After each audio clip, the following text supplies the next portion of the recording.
Assalamualaikum warahmatullahi wabarakatuh. Selamat datang kembali di Sinyo Adi Channel. Dan tentunya masih bersama saya, Bang Adi. Apa kabar kalian semua? Semoga baik-baik saja, sehat badannya, dilimpahkan rezekinya, dan dihindarkan dari segala mara bahaya. Amin ya robbal alamin. Di kesempatan kali ini saya akan menceritakan sebuah cerita horor dengan judul Kematian yang Mengerikan Gadis Kembang Desa. Oke, sebelum lanjut ke ceritanya, yang belum subscribe silahkan bisa subscribe dulu dan aktifkan lonceng notifikasinya agar kalian tidak ketinggalan cerita dari Sinyo Adi Channel yang akan selalu membuat bulu kuduk merinding, dan juga tidak ketinggalan share and like. Oke, terima kasih. Kita langsung ke ceritanya.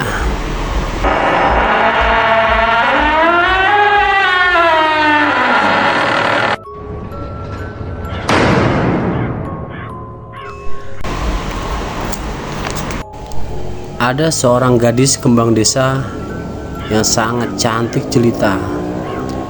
Sebut saja Yuni. Si Yuni ini sangat disukai lelaki-lelaki desa sana, makanya dia jadi rebutan di desa itu, terutama Sirian. Sirian ini sangat mencintai si Yuni ini, tetapi dia mempunyai karakter perilaku yang buruk lah, karena dia suka mabuk, suka judi bersama teman-teman berandalnya. Tiap hari kerjanya mabuk, berjudi, berangkat pagi, pulang pagi. Setiap hari si Sirian seperti itulah kelakuannya bersama teman-teman berandalnya. Dia sering nongkrong di gardu lah, ibaratnya itu base campnya dia itu. Nah, suatu ketika si Yuni lewat sore hari bersama teman-temannya ya, teman-teman si Yuni ini. Nah, si Rian ini melihat pas Rian lagi nongkrong sama teman-temannya sedang main judi. Nah, si temannya si Rian, si Maji, si Tony, si Basir melihatlah si Yuni lewat dengan teman-temannya.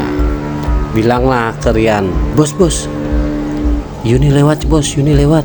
Akhirnya si Rian memalingkan wajahnya dan melihat si Yuni.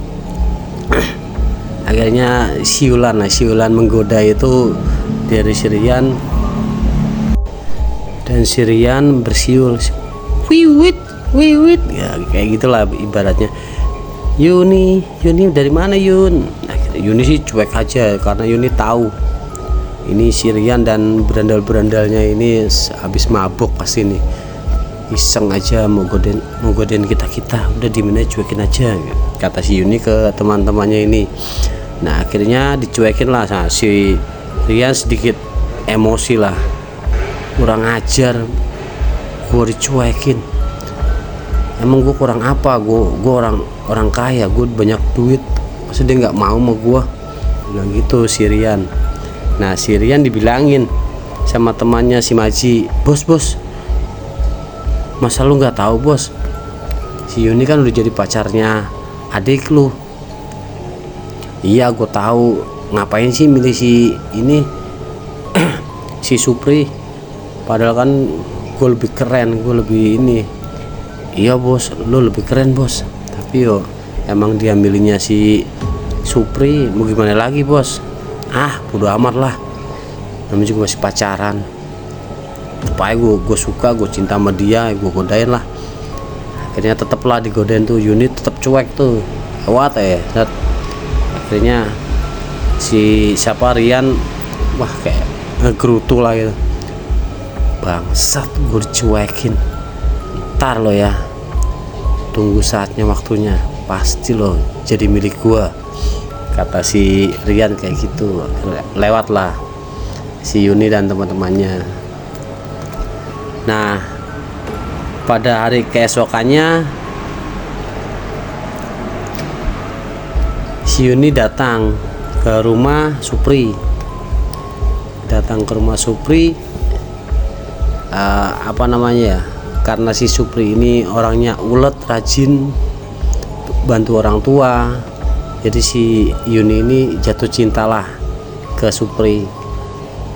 Nah, si Yani datang ke rumahnya si Supri ini mau apa namanya, kan mau ibaratnya salam perpisahan lah. Si Supri ini kan diajak sama bapaknya, disuruh sama bapaknya untuk mengantarkan sebuah barang ke kota selama 3 hari. Jadi si Yuni datanglah ke rumah Supri dan menghampiri Supri. Bang, jadi bang berangkat ke kota nganter barang punya bapak. Jadi dek, ya mau gimana lagi dek, kasihan bapak lagi sakit. Iya bang, nggak apa-apa bang, yang penting abang hati-hati di jalan, jangan nakal di luar sana. Enggak lah dek, abang udah bersyukur dapat adek yang cantik banget. Abang bisa aja. Yaudah abang pamit ya dek, abang mau berangkat hari ini biar cepat sampai dan pulang, karena kita kan dikit lagi mau nikah dek, udah 7 hari lagi loh. Iya bang, jangan bikin kangen adek lu bang, sering-sering telepon adek. Iya dek. Akhirnya si Supri pamit ke bapaknya, ke ibunya, dan ke Yuni. Hati-hati ya bang. Iya dek, pak, bu, saya berangkat dulu. Iya nak, hati-hati nak, kalau udah selesai cepet pulang. Itu loh si Yuni tuh takut takut kangen apa gimana. Bapak bisa aja. Ya iyalah, bapak kan pernah muda, katanya gitu. Ya udah pak, saya berangkat dulu ya pak, assalamualaikum. Akhirnya si Supri naik mobil sama anak buahnya bapaknya, berangkatlah itu. Si Yuni melamun aja ngeliatin sampai sampai mobil itu nggak kelihatan lah melaju. Akhirnya dikagetin sama bapaknya Supri. Yun, gak usah melamun, kok ngelamun, cuma 3 hari kok, nggak lama. Iya pak, nggak apa-apa pak. Akhirnya si Yuni malu lah. Ya udah bapak, saya mau pamit pulang dulu ya pak, bu, mau pamit pulang dulu. Oh iya Yun, hati-hati ya Yun, salam buat ibu di rumah. Iya pak, terima kasih pak, assalamualaikum. Akhirnya si Yuni pulang. Sesampainya di rumah, si Yuni ya ngotak-ngatik HP lah dari pagi, dari jam 11 siang lah itu ngotak-ngatik HP. Terus kadang-kadang ngebel si Supri, kadang ngobrol di telepon lah, ngobrol. Akhirnya lepas kangen, si Yuni sholat zuhur. Setelah sholat zuhur dia bantu ibunya, karena kan mau 7 hari menjelang pernikahan si Yuni sama si Supri, ya sibuk lah sampai mau menjelang asar. Yuni sholat, setelah sholat Yuni ngecek HP lah.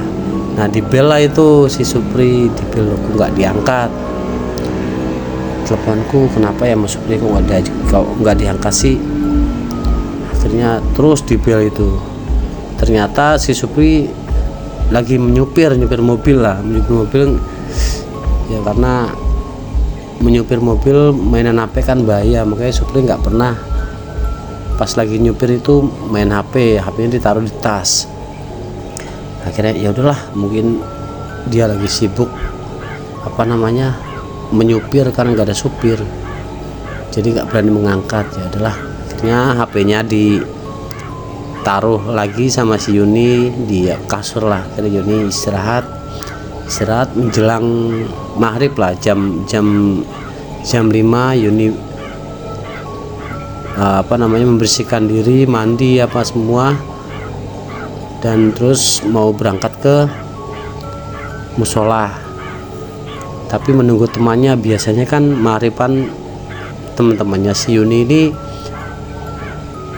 ke rumah Yuni dulu sebelum berangkat ke musola, nyamperin Yuni lah, biasanya seperti itu. Jadi bareng ke musolanya. Tapi mau dikit lagi mau azan maghrib, teman-temannya nggak datang. Si Yuni bingung, kemana teman-teman, kok nggak biasanya nggak datang, nggak mampir ke aku, apa mereka langsung ya ke musola.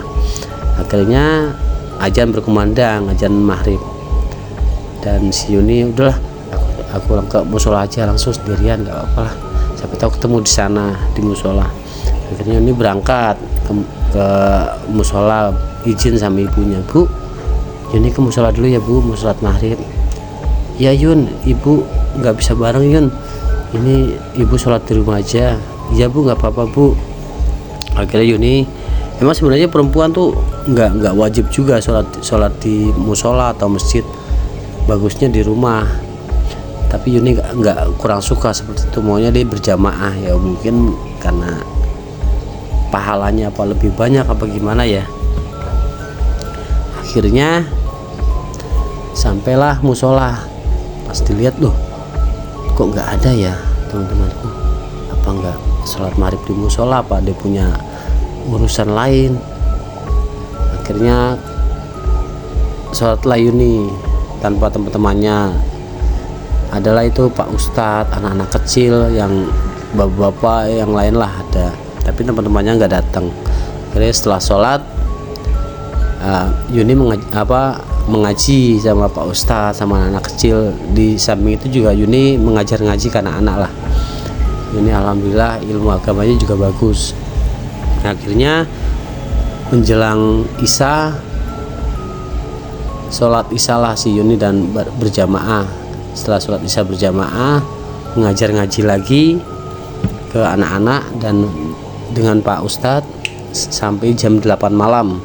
Nah jam 8 malam selesai semua, dan Yuni juga, kenapa ya maghrib sampai isya kok teman-teman lu nggak datang, ada apa ya? Tapi Yuni berpikir positif lah, ya udah mungkin urusan mungkin ya, sampai maghrib bisa nggak datang sholat, ada urusan keluarga apa gimana ya. Ya udahlah, akhirnya si Yuni pulang sendiri itu jam 8 malam itu di desa ya, masih terlihat gelap lah. Perjalanan dari musola ke rumah Yuni, ya emang rumahnya nggak terlalu jauh dari musola, tapi yo namanya perempuan malam-malam jalan sendirinya takut juga sih, pasti takut lah.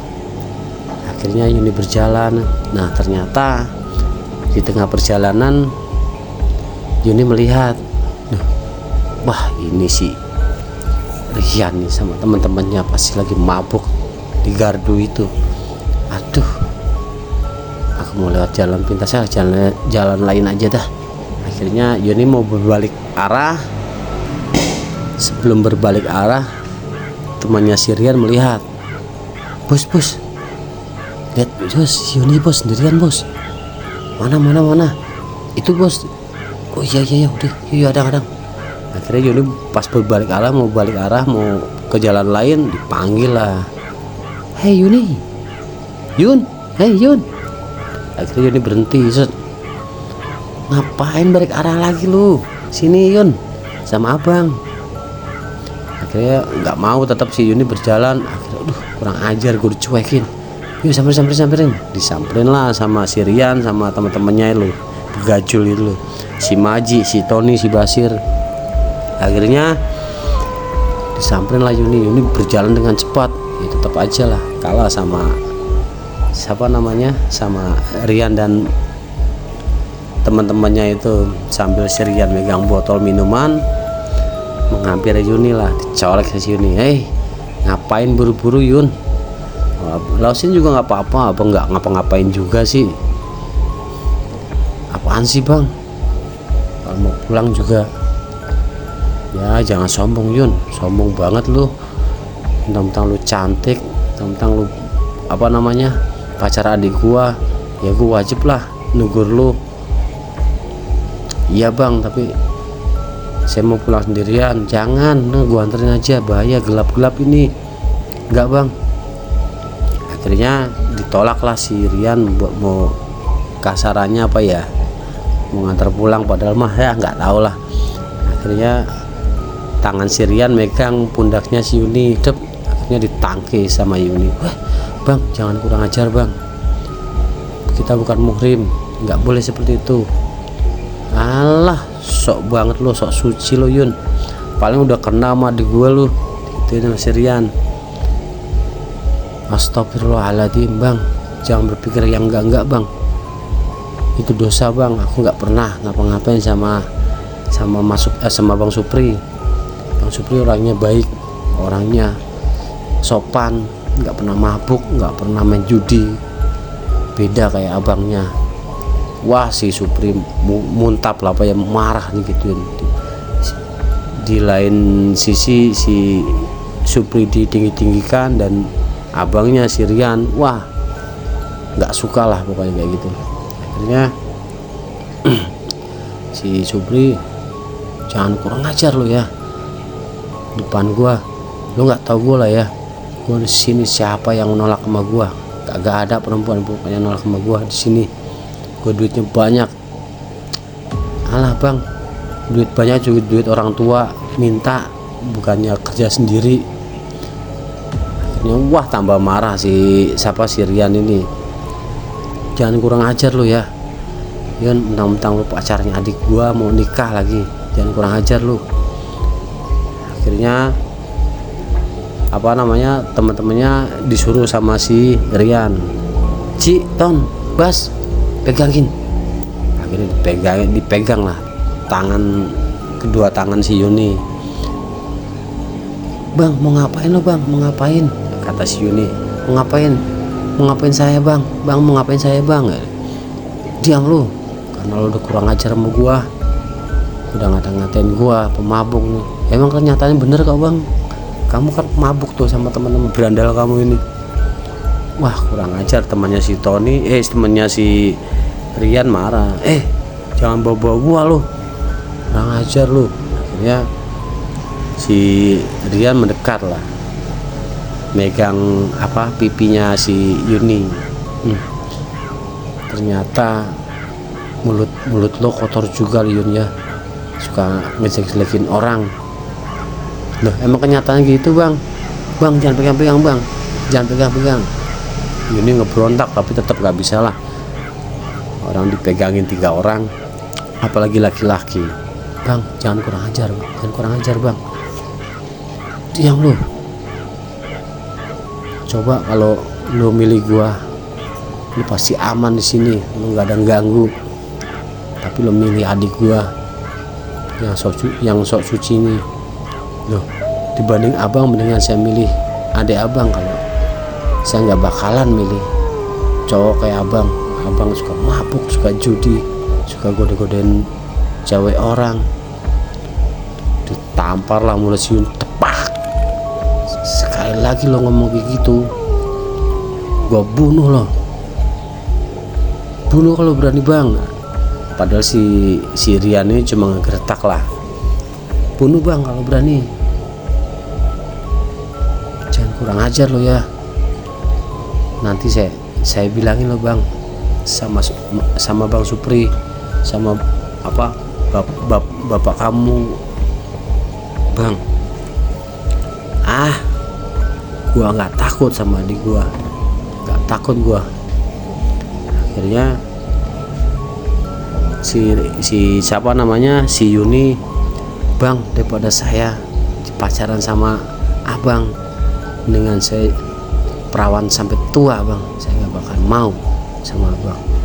Wah, tambah muntap si siapa namanya, si Rian, kurang ajar. Akhirnya botol yang dipegang si Rian dipecahkan gitu. Tak, akhirnya kan ada belahan kaca itu. Akhirnya belahan kaca itu didekatkan lah ke pipi si Yuni. Lo mau gue sobek muka lo, hah? Biar lo jadi jelek. Nggak ada yang suka sama lo nantinya, apalagi adik gua nggak mungkin suka sama lo. Lah bang, mau ngapain bang? Bang jangan bang, jangan bang, kata si Yuni. Lu udah kurang ajar sama gua. Akhirnya digeret lah itu. Ji, Ton, Bas, bawa ke rumah kosong. Akhirnya siap bos. Akhirnya wah nggak sih, pokoknya orang mabuk kayak gimana ya, kilapnya parah. Akhirnya digeret lah si Yuni dengan mulut dibekam sama anak buahnya si Rian, digeret. Pokoknya nggak bisa ngomong lah. Akhirnya digeret sampai ke rumah kosong itu. Pas di dalam rumah kosong diikat di tali, si Yuni diikat di tali, mulutnya dilakban. Akhirnya didudukan lah di kursi. Akhirnya sebelum adik gua nikah sama lo, sebelum adik gua berhubungan sama lo, lu wajib ngelepas perawanan lu ke gua. Soalnya gua abang gua, karena gua abangnya, dan gua sayang banget sama lu, gua cinta sama lu. Kan pas di dalam dalam rumah kosong itu nakbanya dibuka, langsung si Yuni meludah, cuy, najis, haram. Kalau aku bisa milih, aku milih mati daripada pacaran sama kamu, daripada nikah sama kamu. Akhirnya wah, langsung ditampar lah si tepak. Diem lo, mulutnya busuk, kurang ajar lo sama calon abang ipar. Bang, kalau abang merasa jadi calon abang ipar saya, abang seharusnya melindungi saya, bukan menyakiti saya. Tadinya gue mau melindungi lu, tapi mulut lu kurang ajar sama gue. Akhirnya si Rian bilang ke anak buahnya, lo mikir lo di luar dulu sana. Akhirnya si Maji, si Tony, si Basir minggir lah. Si Rian sambil buka celana. Terus si Yuni, bang, lo mau ngapain bang? Bang, jangan bang. Akhirnya kan si suara Yuni keras itu, takut kedengaran sama warga. Si Tony, si Basir, si Maji disuruh sama si Rian, Ton, Bas, buka mulutnya, pakai lakban lagi, ditutup mulutnya. Akhirnya ditutup mulut. Wah, ngebrontak. Akhirnya si Maji bilang sama bos,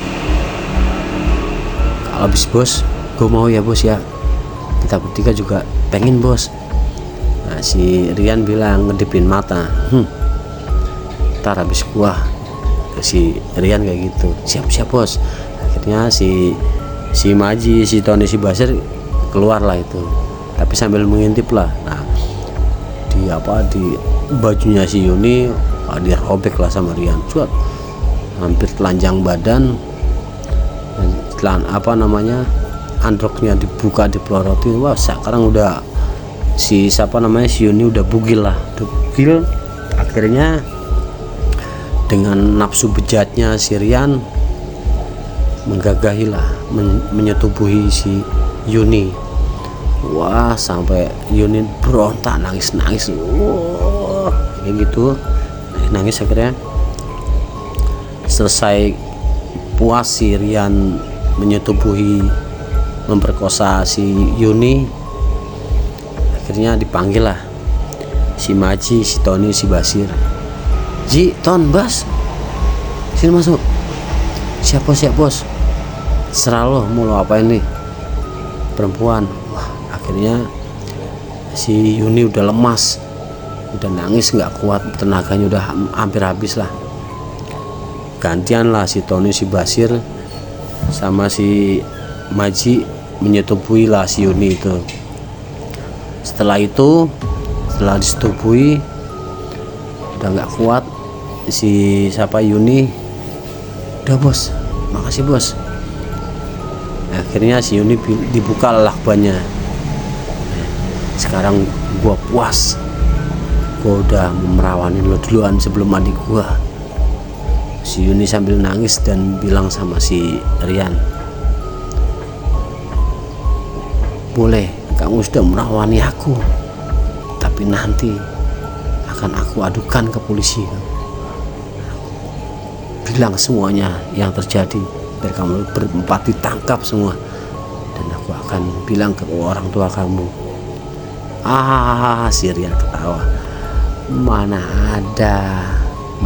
ada yang tahu kamu diginiin. Kamu nggak tahu setelah ini kamu aku apain. Kamu mau ngapain aku lagi? Akhirnya si Rian keluar.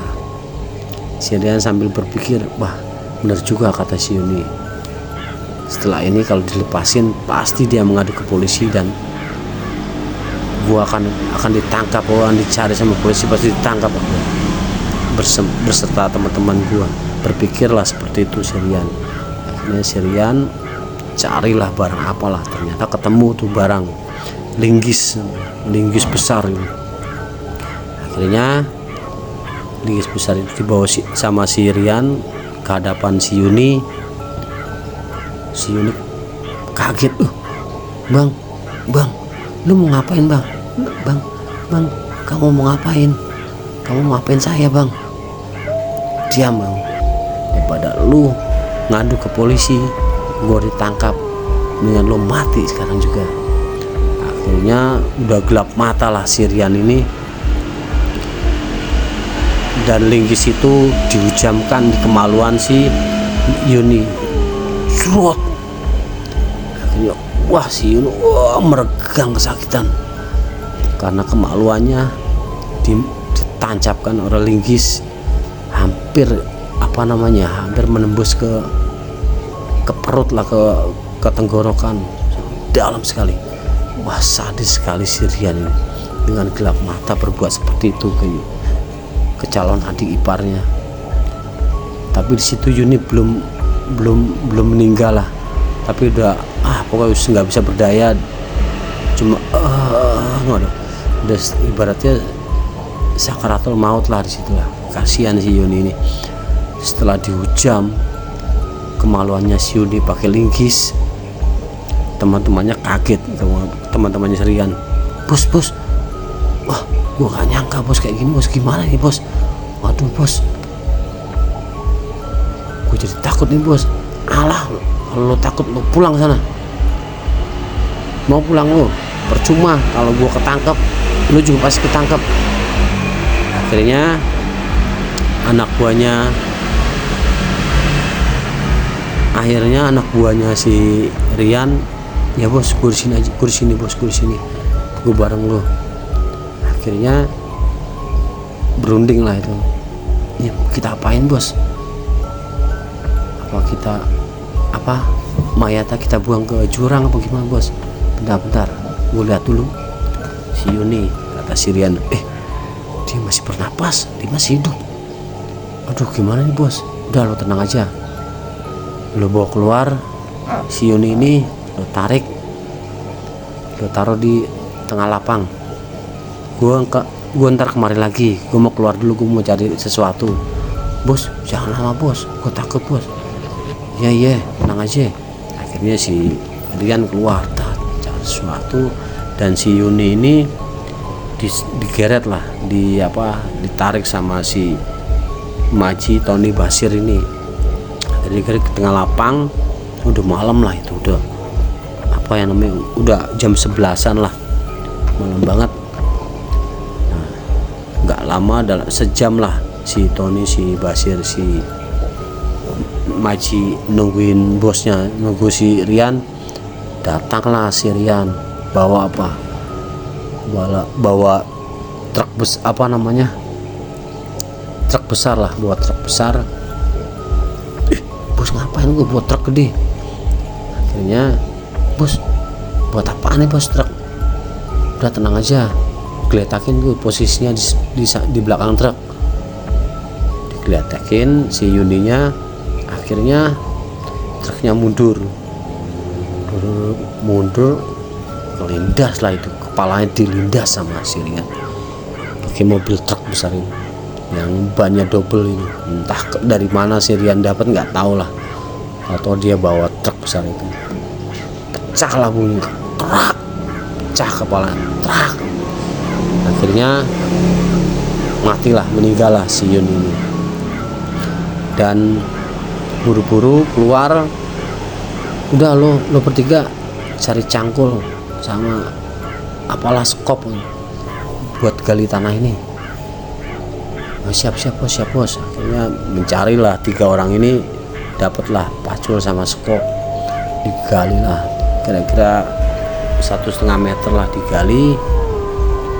Akhirnya mayat si Yuni ini dimasukkan ke dalam lubang itu dan ditimbun, dan udah ditimbun biar warga yang lewat nggak curiga.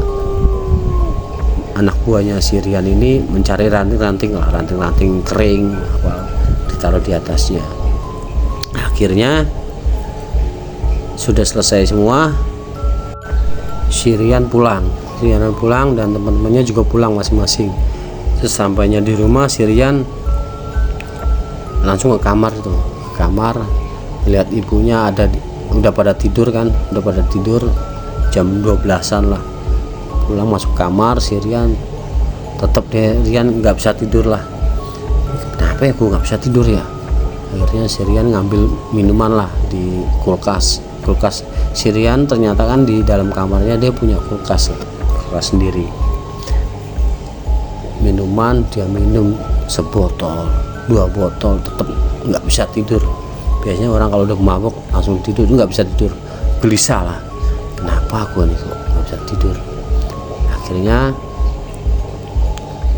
lama-kelamaan ya 3 botol si Rian bisa tidur juga, lelap tidur.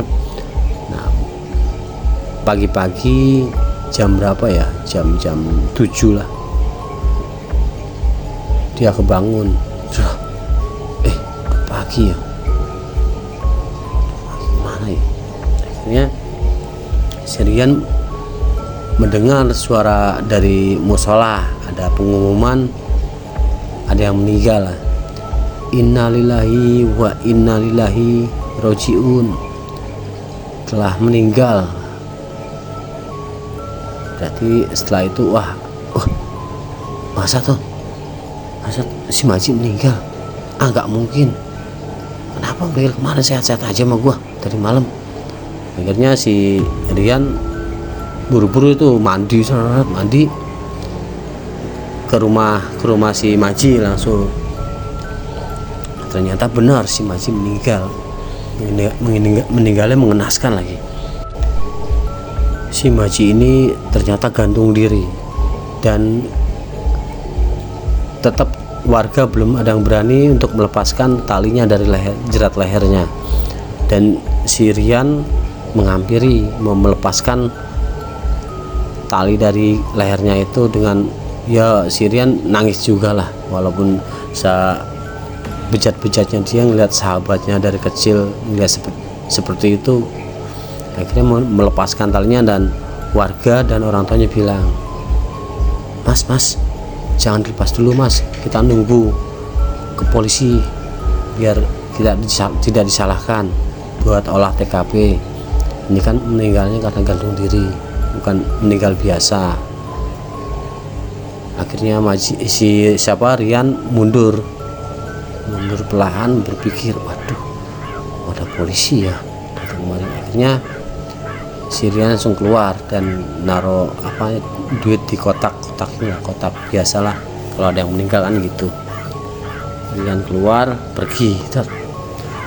Wah, si Rian takut lah, takut bukan kepalang apa gimana ya gitu, kepikiran, duh kok tadi malam habis barengan kok tahu-tahu paginya meninggal gantung diri, kenapa ya. Akhirnya si Rian pulang, masuk kamar lagi, wah nggak berani keluar dia, nggak berani keluar seharian. Pas malam itu kira-kira jam 9 lah, si Rian minum di rumahnya, minum, gua keluar dah cari yang lain. Akhirnya ke pos, kok sepi, duh pada kemana ya, apa nggak ada yang denger si Maji meninggal, apa nggak ada yang ngelawat apa.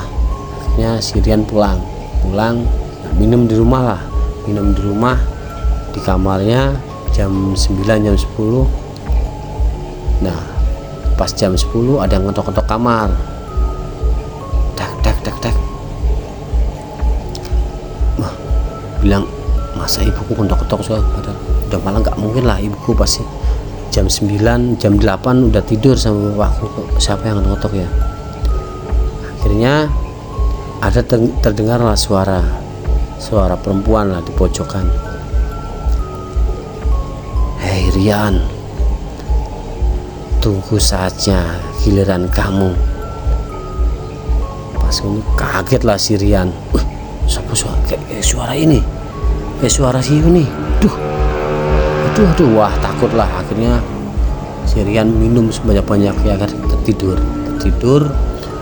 Besok paginya si Rian berinisiatif, gua ke rumah Tony ya sama Basir, pengen ngobrol-ngobrol, pengen nanya masalah si Maji kenapa bisa mati gantung diri. Akhirnya si Rian bergegas lah, mandi beres-beres rapi mau ke rumah Tony, dan sesampainya di depan rumah Tony si Rian ngetok lah, duk Ton sampai 3 kali nggak ada yang nyaut lah. Kan si Rian tahu si Tony itu hidup sendiri di rumahnya, orang tuanya udah nggak ada, udah meninggal lah. Tony tinggal sendiri dan nggak ada nggak ada sautan dari dalam. Si Rian inisiatif membuka pintu, buka pintu. Loh, kok berantakan rumahnya, Ton. Akhirnya si Rian masuk. Kenapa ini kok rumahnya berantakan, pada barang-barang pada berserakan lah, siapa yang ngamuk ini di rumah ini. Akhirnya si Rian masuk ke kamar si Tony, dibuka lah, ternyata Tony ada di pojokan, ketakutan si Tony. Ton, lu kenapa? Jangan deketin gua, tolong jangan deketin gua, jangan, ampunin gua, ampun. Si Tony bilang gitu, kayak ketakutan lah ngeliat si Rian. Ton, ini gua Rian. Ton, pas dipegang kepalanya sama Rian, Ton ini gua, baru sadar si Tony. Rian, bos, gua tadi malam sampai sekarang tadi gua diteror bos, sama Yuni bos, sama hantu Yuni bos. Gua takut bos, gua mau dibunuh bos. Gila lo, mana ada lo, orang udah mati mau ngebunuh, nggak mungkin lah. Bener bos, gua takut bos. Bos, itu ada di belakang lo bos, itu ada di belakang bos. Akhirnya si Tony nggak tahu kenapa di samping ada pisau, megang pisau itu, ibaratnya dia mau ngebunuh siapa ya, ngebunuh Yuni lah ibaratnya, hantu si Yuni itu. Bos, awas bos, belakang lo ada Yuni bos, belakang lo ada Yuni bos. Akhirnya si Rian itu ditarik lah sama si Tony, mikir bos, gue mau bunuh sih. Pas pisau itu mau menancapkan, itu berbalik arah itu tangannya, ternyata berbalik arah ke badannya si Tony sendiri, sampai kena jantungnya itu berkali-kali, si Rian kaget tusukan ke palang. Sirian langsung mundur, sok lah Sirian. Toh, takut si Rian takut. Akhirnya matilah di tempat si Tony itu di kamarnya dengan tusukan pisau berkali-kali ke jantungnya. Si Rian, wah gimana ini? Aduh, wah kalau gua lama di sini pasti gua jadi bahan pertanyaan dan gue jadi tersangka sama polisi, disangka gue yang ngebunuh. Akhirnya si Tony keluar dari rumah itu, kabur pulang ke rumah. Sampai di rumah dia ketakutan menggigil. Nah, ibu sama bapaknya bingung. Yan, lu kenapa Yan? Yan, kamu kenapa? Enggak apa-apa bu. Akhirnya si ibunya bilang ke bapak, "Papa, si Rian itu kenapa Pak? Rian kenapa?" Gitu. Samperin lah sama bapaknya, "Yan, kamu kenapa Yan? Kamu kenapa?" Akhirnya Rian lari lah ke kamar. Lari kamar, dikunci pintunya. Nah, bapaknya langsung bilang, biasa paling itu anak habis mabuk tuh halusinasi, biarin tak juga sadar sendiri, kata bapaknya ke ibunya. "Jangan gitu Pak, kasihan Pak." Kayak biasanya kan gitu, berangkat pagi pulang pagi, cuma mabuk doang. Ini tumben-tumbennya dia pulang. Akhirnya Sirian di kamar. Wah, kok bisa gitu ya? Si Maji, si Tony mati mengenaskan. Aduh. Wah, terus gimana kabarnya si Basir ya? Pas lagi berpikir ke situ, adalah suara halus tapi melengking. Ada suara ketawa gitu. Ketawa. Ada ketawa. Suara Yuni itu. Akhirnya dapat omongan dari si Yuni bilang, "Hai Bang Rian, tunggu saatnya kamu akan tiba sama seperti teman-temanmu yang lain." Wah, si Rian ketakutan, akhirnya tutup bantal lah. Wah, berurut. Akhirnya lama kelamaan hilang lah, suara itu hilang, panas dingin lah, keringetan lah, ketakutan. Akhirnya seharian lah si Rian di rumah. Nah, kita balik lagi ke siapa namanya, si Supri. Nah, si Supri ini kan udah sampai sana ya, udah mau 3 hari. Ternyata si Supri ngebel terus ke handphonenya Yuni. Kok nggak diangkat ya, padahal berdering ya. Ada apa ya? Mungkin Dek Yuni sibuk kali kan, mau dikit lagi mau pernikahan, 4 hari lagi pernikahan kita ya. Akhirnya udahlah, ditaruh lagi handphonenya. Nah, dan 2 hari sebelumnya ibunya Yuni datang ke rumahnya si Supri. "Assalamualaikum Bu, Pak Sobri, Bu Sobri." "Waalaikumsalam." "Loh, ibunya Yuni?" "Iya Bu, saya mau tanya apakah Yuni nginep di sini semalam?" "Enggak Ibu, enggak kemari. Setelah itu terakhir cuma pamitan sama si Supri. Pas Supri mau berangkat, terus si Yuni bilang mau pulang, mau bantu ibunya katanya buat rapi-rapi buat pernikahan nanti kan." "Iya Bu, tapi nggak pulang Bu. Dari semalam dia izin sholat di musola, tapi setelah itu nggak pulang." Gitu. Akhirnya wah bingung.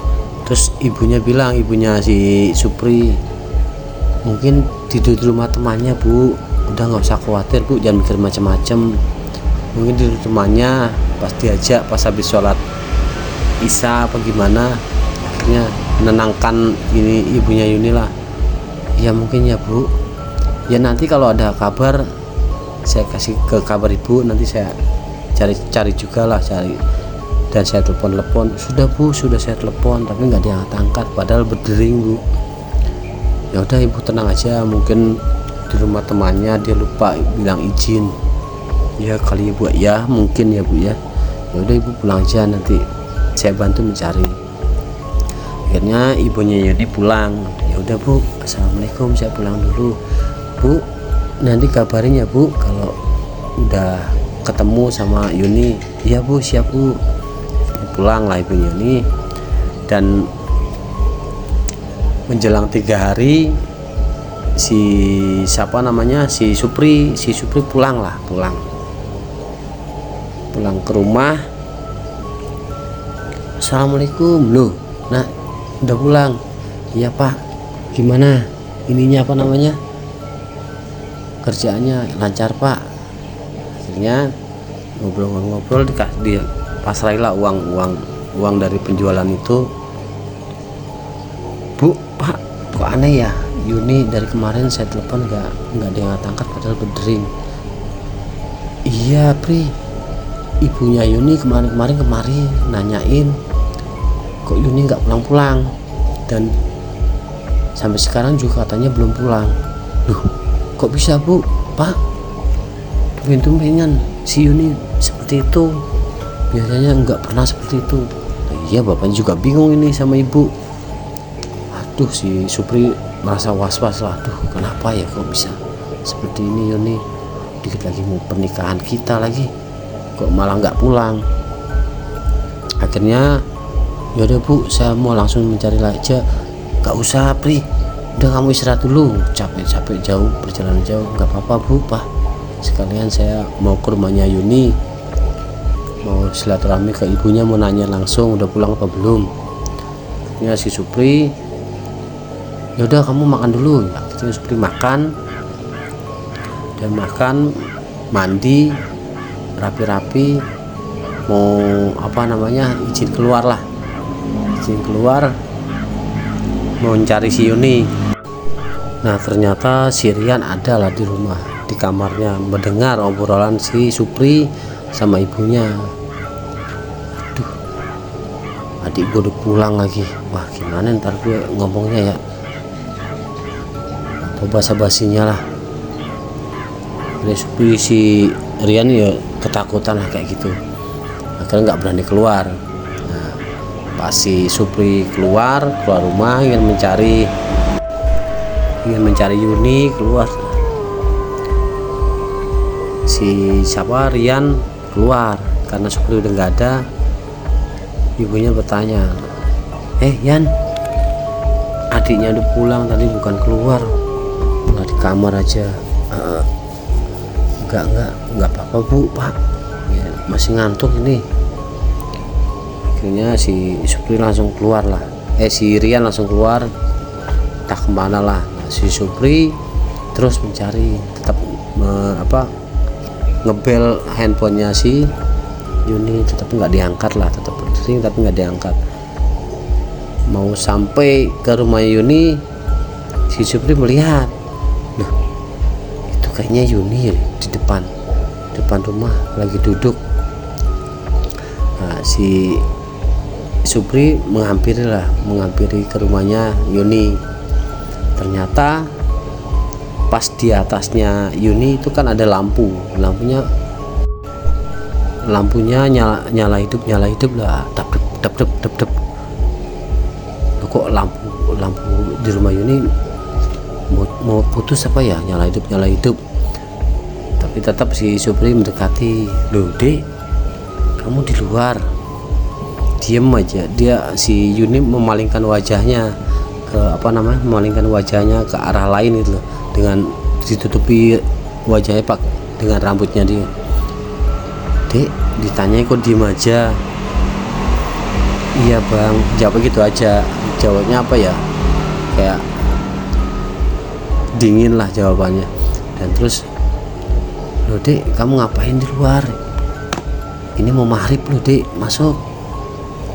Tetap aja diem si Yuni ya, dengan wajah-wajah pucat lah. Loh Dek, kok wajahmu pucat, kenapa Dek, kamu sakit? Diem aja. Akhirnya dipegang tangannya si Yuni. Kaget lah Supri, tangan kamu dingin Dek, kenapa Dek, kamu sakit dek, tanganku dingin. Nunduk aja tetap si Yuni nggak balas omongan si Supri.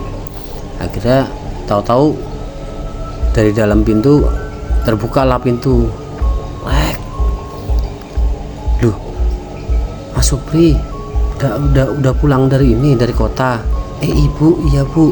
Nah, dari omongan awal si ibunya nyapa ke Supri, ternyata lampunya terang lagi. Dak. Duh, tadi lampunya mati itu sekarang terang lagi ya. Tuh, Mas Supri tadi ngobrol sama siapa? Loh, sama Yuni toh bu. Loh, Yuni di mana Yuninya? Nah itu, nah, pas nunjuk si Supri nunjuk ke bangku itu, nggak ada lah si Yuni itu, nggak ada si Yuni. Astagfirullahaladzim, tadi ada di situ bu Yuni. Beneran bu, tadi ada di situ. Yaudah gini loh nak Supri, Yuni udah 3 hari ini nggak pulang, ibu khawatir. Nah kenapa ya, kok temen-temenan nggak ngabari, nggak apa? Iya ibu, saya juga dibilangin sama ibu bapak di rumah Yuni nggak pulang 3 hari, makanya saya langsung kemari pas pulang dari kota. Oh gitu ya nak Supri. Iya bu. Nah ibu terus emang belum pulang? Belum nak. Dengan pikiran yang kacau lah si Supri, karena dia takut kehilangan si Yuni. 3 hari nggak pulang, tahu kenapa. Dan anehnya si Yuni tadi ketemu sama Supri ternyata nggak ada, dengan ucap dingin. Terus Supri bilang ke ibunya Yuni, bu ini mau maghrib, saya ke musola dulu ya bu. Setelah dari musola saya mau langsung mencari lagi ke Yuni, nyari si Yuni. Oh iya nak Supri, nggak masuk dulu, nggak usah bu, ini udah mau azan. Ya udah gitu, kalau gitu. Akhirnya si Supri pamit lah sama ibunya Yuni. Akhirnya si Supri ke musola, sholat lah, minta petunjuk lah sama Allah Subhanahu wa Ta'ala supaya cepat ditemukan lah si Yuni. Setelah sholat, si Supri tetap mencari sampai malam itu, sampai jam 9 sampai jam 10 tetap nggak ada. Ya udahlah, besok aja lah tak cari lagi, aku udah lelah, belum istirahat dari kemarin. Si Supri pulang nah ketemu ibu bapak jam 9, ternyata ibu bapaknya belum tidur, nunggu si Supri pulang. Biasanya kan jam 8 udah pada tidur. Sampai rumah, tuh bu, pak kok belum tidur tumben? Ini ibu bapak nunggu kamu kok. Pri, yaudah istirahat aja pak bu, ini saya juga mau istirahat. Terus bapak ibunya tanya, gimana, udah ketemu belum ini? Belum bu, tak kemana ya, aku juga bingung. Coba saya bel, nggak diangkat-angkat. Coba kamu bel lagi. Tadi bel, pas di bel berdering itu kedengaran lah loh, kayak ada nada panggilan. Dari mana ya? Pertama sama-sama suaranya, ini suara nada panggilan Yuni nih, saya tahu ini. Mendekati, tetap dinyalakan panggilannya itu. Lama-lama terdengarlah suara panggilan dari handphonenya, nada deringnya Yuni. Ternyata kok ada di kamar abangku nih, Sirian. Akhirnya dibuka lah pelan-pelan. Sirian itu lagi tidur. Buka lah pelan-pelan. Kok itu ada handphone di atas meja, di atas meja kamar abangku. Terus kok handphonenya sama ya, dan ada deringnya sama. Akhirnya mau diambil lah itu handphonenya. Sirian buru-buru bangun. Woi, ngapain lu masuk kamar gua, nggak ketok pintu dulu, kurang ajar lu. Kaget lah si Supri, maaf bang, nggak sengaja bang. Akhirnya langsung disaut lah handphonenya itu, handphonenya si Yuni itu. Handphone Yuni disaut, dimasukin ke kantong. Ngapain lo mau ngambil handphone? Itu handphone siapa bang? Ini handphone teman gua. temen gue yang kemarin yang meninggal itu si Maji. Akhirnya handphonenya gue bawa aja daripada nggak ada yang ini. Oh gitu ya bang, tapi dalam hatinya kok aneh, handphonenya sama ya sama punya Yuni dan nada dering panggilannya kok sama. Duh, ada apa sama abang gue nih, apa ada sangkut pautnya ini sama isu kehilangan Yuni. Terus si siapa Rian bilang ke Supri, ngapain lo bengong lo mikir macam-macam sama gua kehilangan si Yuni di handphone ini. Enggak bang, udah lo keluar ngapain sih di kamar gua. Akhirnya si Supri keluar sambil pikir keras lah Supri. Akhirnya Supri istirahat kebesokan harinya si siapa namanya Sirian keluar mau ke rumah si Basir, teman terakhirnya itu, sahabat terakhirnya. Nah, si Basir ini ketemulah, itu nggak jauh dari rel kereta lah, rumahnya nggak jauh dari rel kereta, si perlintasan rel kereta ya. Si Basir ini terburu-buru lah mau kemana lah, bawa tas, dipanggil lah sama Sirian. Basir. Sirian si Basir ngelihat, bos, lo mau kemana lo? Cepet banget bawa tas lagi, mau pergi jauh lo, mau kabur lo. Iya bos, gue takut bos, gue udah nggak tahan bos, gue dihantuin terus bos sama setan Yuni bos. Wah tuh gimana lagi ya, mendingan gue kabur lah, keluar kota, keluar mana lah, keluar pulau. Akhirnya, lu ngapain kabur lo? Gue kagak kabur lah, payah lo, pengecut lo.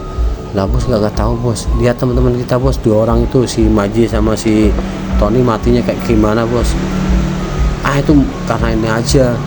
Akhirnya si Rian ngelak dalam istilah katanya. Sebenarnya si Rian tahu lah kejadian meninggalnya itu karena apa. Udah lo gak usah takut, enggak bos, gue dengan gue pergilah dari sini bos. Wah lo ninggalin gue sendirian, ya kalau bos mau ikut ayo. Akhirnya di kejauhan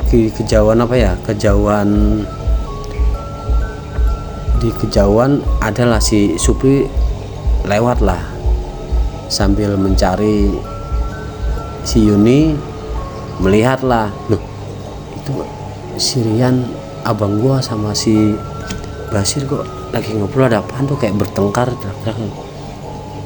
Nah si Supri punya inisiatif, dia nggak mau mendekat, dia cuma mau menyelidiki lah apa nih motifnya nih, jangan-jangan ada sangkut pautnya sama Yuni. Akhirnya dari kejauhan si Supri menguping lah obrolan si Rian sama si Basir. Udah bos, gue nggak mau bos, gue takut bos, kalau lo mau ikut ayo ikut sama gue keluar kota apa kemana lah. Gila lo, pengecut lo, ngapain lo, takut lo. Udah bos, terserah bos mau ngomong apa, mendingan gue lu nggak kuat lah bos, gue diteror terus bos, gue udah takut. Nah di perlintasan kereta itu si Basir nggak ngelihat ada kereta lewat. Basir melangkah, kereta kencang itu sambar lah, si Basir disambar kereta, hancur badannya. Si Rian kaget, langsung terpental si Rian. Wah kan nggak terlalu jauh sama rel kereta juga, tapi yang tersambar kereta itu si Basir. Mental juga si Rian, kaget. Wah Sir. Wah, tubuhnya terpental kena kereta itu kayak pisah lah, tubuhnya pisah-pisah lah, kayak tangan di mana, kaki di mana itu, karena kereta kencang sekali itu. Akhirnya mati mengenaskan. Si Rian shock lah di situ. Akhirnya si Supri tahu kejadian itu. Si Supri tahu kejadian itu bahwa si Yuni calon istrinya meninggal karena si abangnya sendiri dan teman-temannya. Dari mendengar ocehan si Basir itu, akhirnya menghampirilah si Supri ke Rian, bang, oh ternyata lo bang, lo bunuh calon gua bang, lo bunuh calon adik ipar lo sendiri bang, lo tega lo bang, lo udah memperkosanya, lo udah ngebunuh, gila lo bang. Kaget lah si Rian, bukan gua, Pri, bukan gua. Udah bang, gua tahu bang, gua dengar semua itu dari si Basir bang, gua dengar dari kejauhan, tapi gua dengar suara si Basir kencang sekali.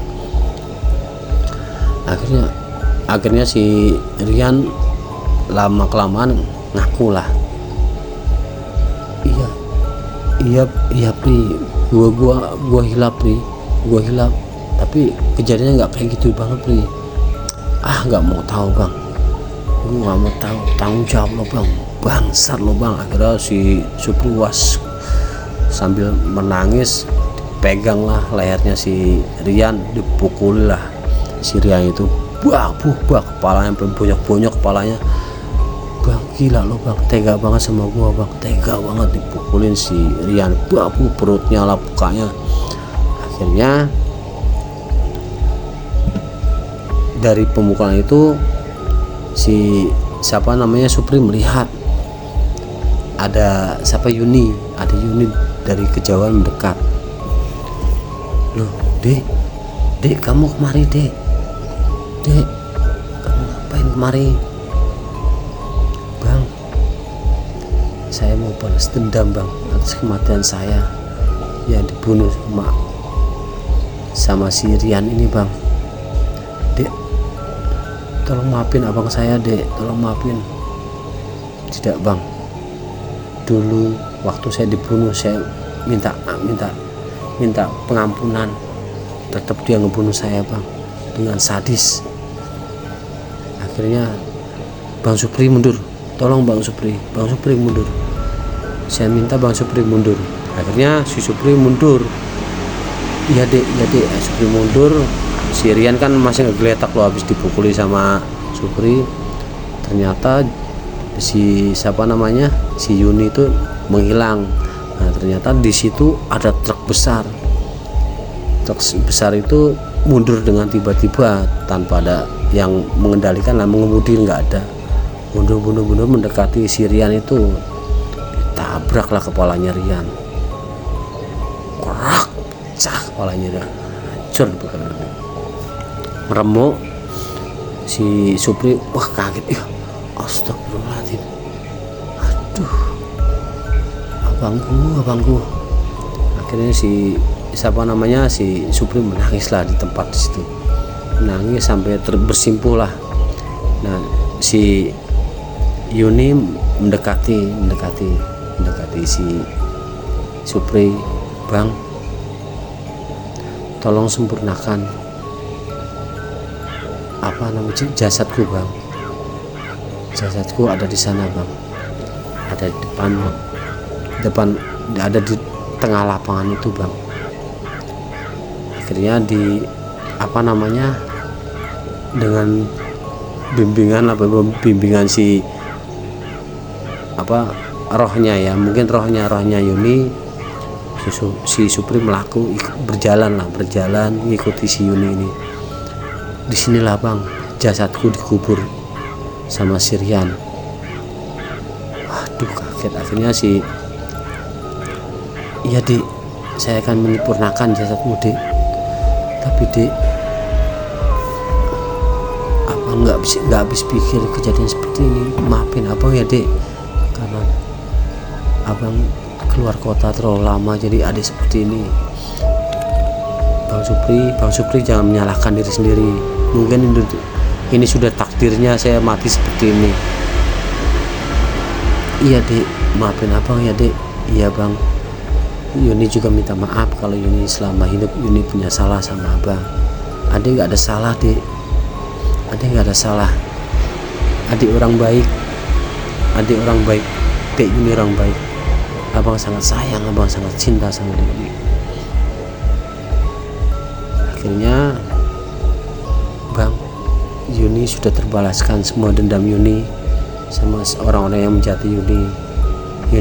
Mohon pamit ya bang, ini akan pergi Iya dek, hidup yang tenang ya dek di alam barzah. Insya Allah abang doakan adik masuk surga. Akhirnya sambil bercucuran air mata si Supri menangis lah, bilang seperti perpisahan. Akhirnya si Yuni terbang menghilang, keras hilang, nggak ada wujudnya lagi. Si Supri kan banyak kerumunan itu karena ada mayat si Rian. Nah ibunya Rian ya, ibunya si Supri itu sama bapaknya datang. Akhirnya datang bilang ke Supri, bener nih abang kamu yang lagi membunuh si Yuni. Iya pak bu, ternyata Bang Rian yang ngebunuh Yuni. Ya udah, kita makamkan selainnya manusia si Rian dan si mayatnya Yuni kita gali, kita pasrahi ibunya, kita mandikan, kita sholatkan, kita kuburkan. Ya pak bu, akhirnya digali lah. Ternyata bener ada di dalam itu. Supri kaget lah, meninggal matinya si Yuni itu mengenaskan, dengan kepala pecah, terus kemaluannya dia telanjang, mayatnya telanjang dan kemaluannya berdarah gitu.